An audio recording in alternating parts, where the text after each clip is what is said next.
My name is Anton, and today I'm going to be doing a class on goalkeeper coaching for those that are just starting out and they're trying to kind of grab hold of the concepts. And obviously in the situation that we're all in, when we're inside, we may not have the equipment, may not have the facilities, may not have the coaches. This will be perfect for you to do on your own without any equipment, only using things that you can find around your house.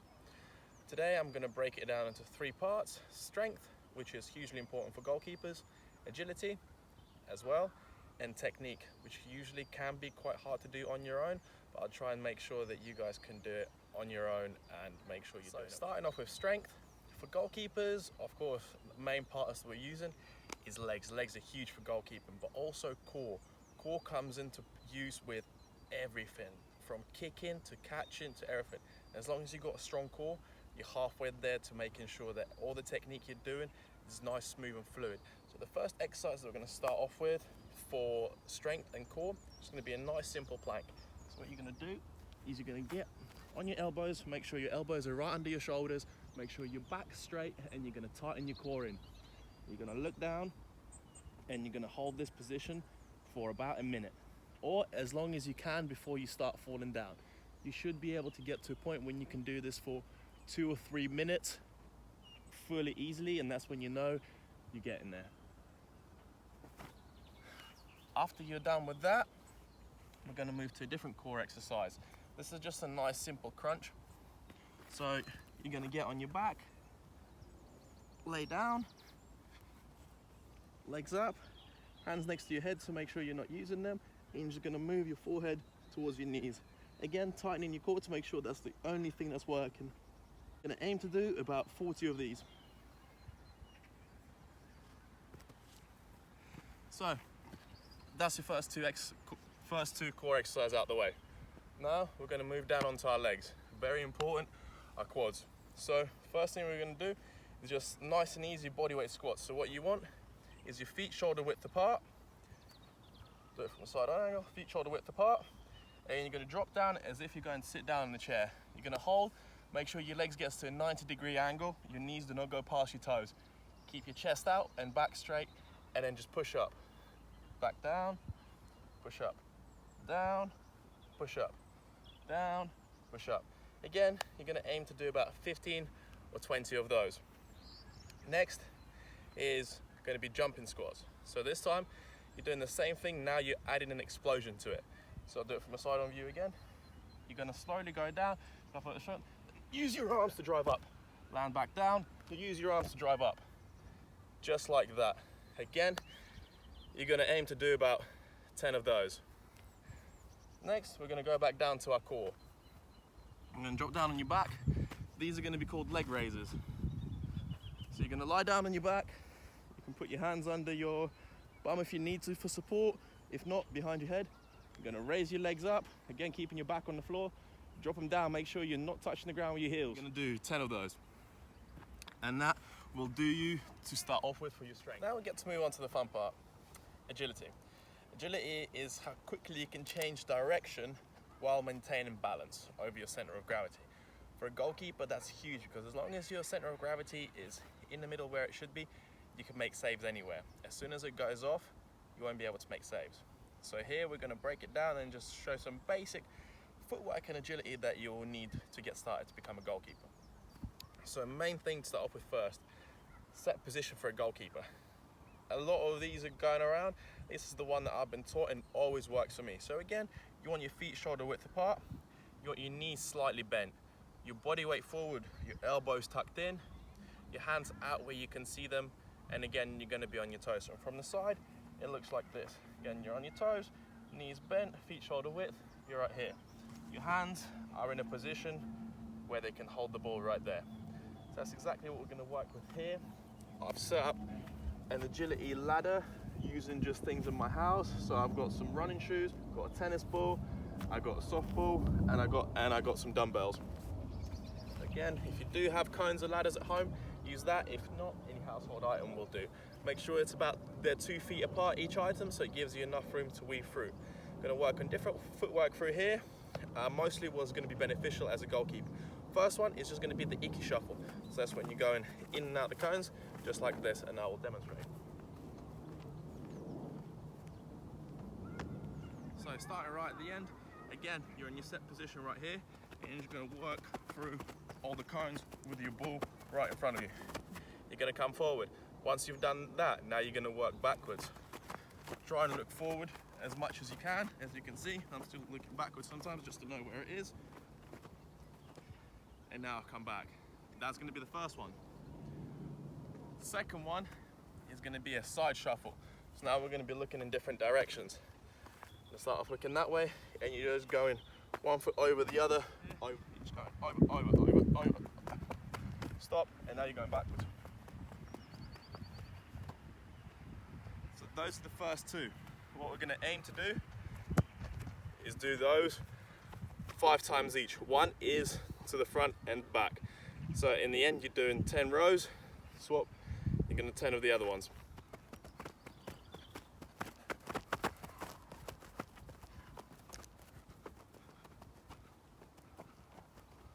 That's one.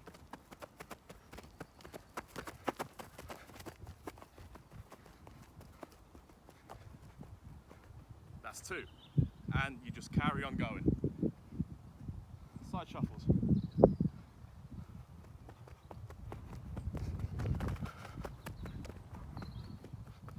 That's one.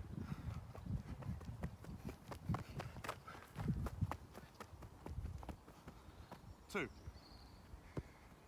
So the main thing there in all of them is to stay on your toes. As long as you stay on your toes, it makes it nice and easy to move.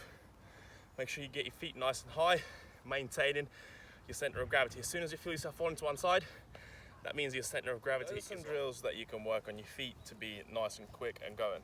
Of course, goalkeepers, you also need hand speed and agility. So now I'm going to show you some drills that, again, you should be able to do really easy anywhere in your house. As long as you've got a ball, you don't even need gloves. So to start off with, I'm sure everyone that's played basketball, you've tried this one. So you're just going to make sure you're going round the body. As soon as you get control, you don't have to look at the ball. Just make sure you're spinning it around.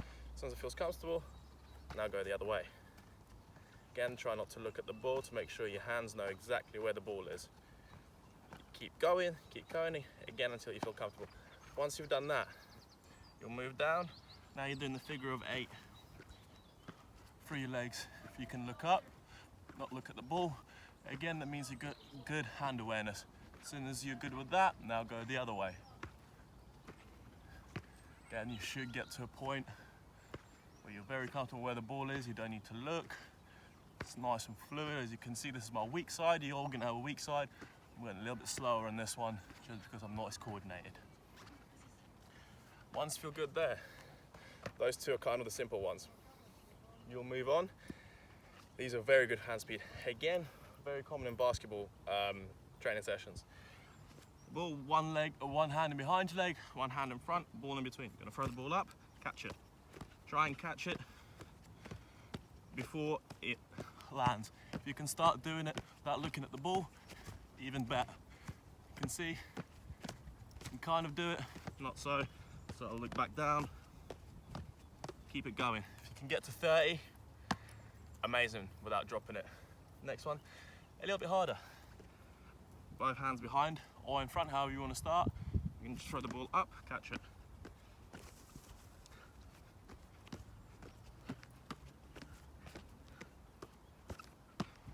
Keep going out again, you aim for 30 without dropping it, then just carry on going up. Those are kind of common for hand coordination. As well, you may need punch coordination. This is a nice little fun one. Step back, you got to try and keep the ball in the air while punching it. This gives you good punching control to make sure when you are punching the ball away. See how many you can go for. If you can get to 50, 60, amazing. Especially if you're just doing little ones in the air. So now we'll move on to the technical part of the session. Unfortunately, there's not many things that you can do regarding technique when the ball's coming straight at you when you're on your own and you don't have a ball or anything like that. What you can do is work on low dives. Low dives is probably the best place to start because it's the most basic technique of all. The most important thing with diving is first, you get into your set position. So obviously we worked on it at the start, feet shoulder width, knees slightly bent, body weight forward, on your toes, hands out. What you will do from there is you will will get set on your line where you should be. As you can see, it is set up in a triangle. I got one point where I'm standing, I got the ball to the side in front of me, got another cone to the left. So what's going to happen is, foot on technique. You take a step with the foot that's closest to the ball. So if the ball's coming on my right side, I'm going to take a step with my right foot. My toe and my knee are going to be pointing towards the ball because that's exactly where I'm diving. This is going to be my diving step. It's very important that it is going forward because that cuts off the angle of the shot. So the earlier you meet the ball, the closer it is to you, the more likely chance you have of saving it. I'm still in my set position here. So I've started, I've taken a step. My knee is going to drive over my toe.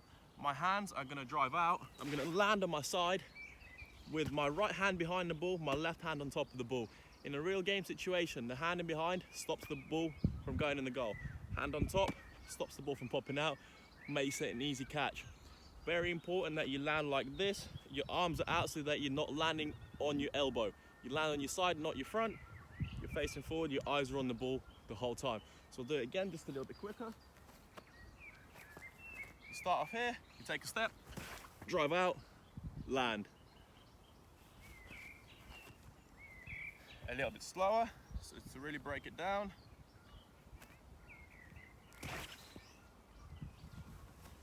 Just like that. So that's the technique. Again, pointers, make sure your toe is pointing towards the ball, knee drives over the toe, eyes always towards the ball, hand in behind, hand on top, land on the side. As soon as you're done, you're gonna get up, put the ball down. That's as soon as you're happy with your technique. Then you're gonna start the drill. It's called the triangle of death. So you're gonna come over, drop back, get set, get on the ball, up, get over, drop back, dive on the ball, up,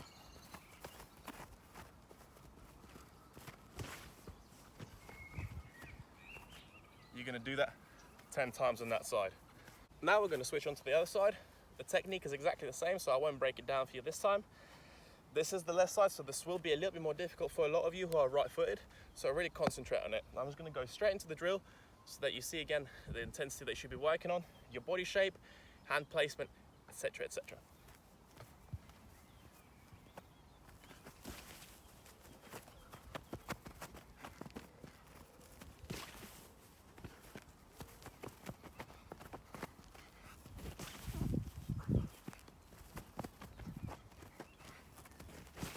Again, 10 times through. You should be blown by the end of this because it is quite big with intensity. That's the end of it for today. We are going to progress, so this sort of drill you can do with somebody serving the ball in. Again, a lot of the other agility drills you can do with somebody serving the ball in. That'll be in the next episode. In the meantime, make sure you do cool down. A lot of work on the legs, hamstrings and calves, so make sure we are stretching your hamstrings just like this. Reach for the toe. Make sure you're holding it for at least 30 seconds. That's the only time it really starts working. Once you hold it for 30, switch onto the other leg. Again, stretch. Really feel that in your hamstring.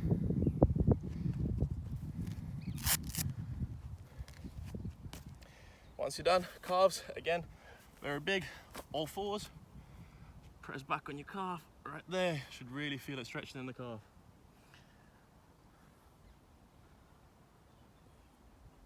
"30 seconds, switch over.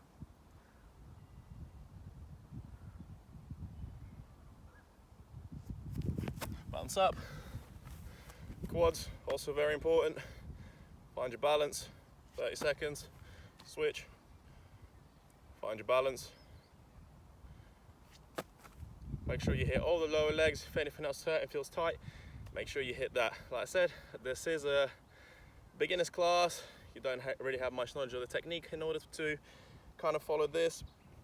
Don't need a lot of equipment either. So if you're really struggling for something, look for something basic. This is it. We're going to carry on, kind of increasing the intensity, technique, and also the amount of equipment that we are using for those that are trying to go that extra little bit further and increase their training. Thank you.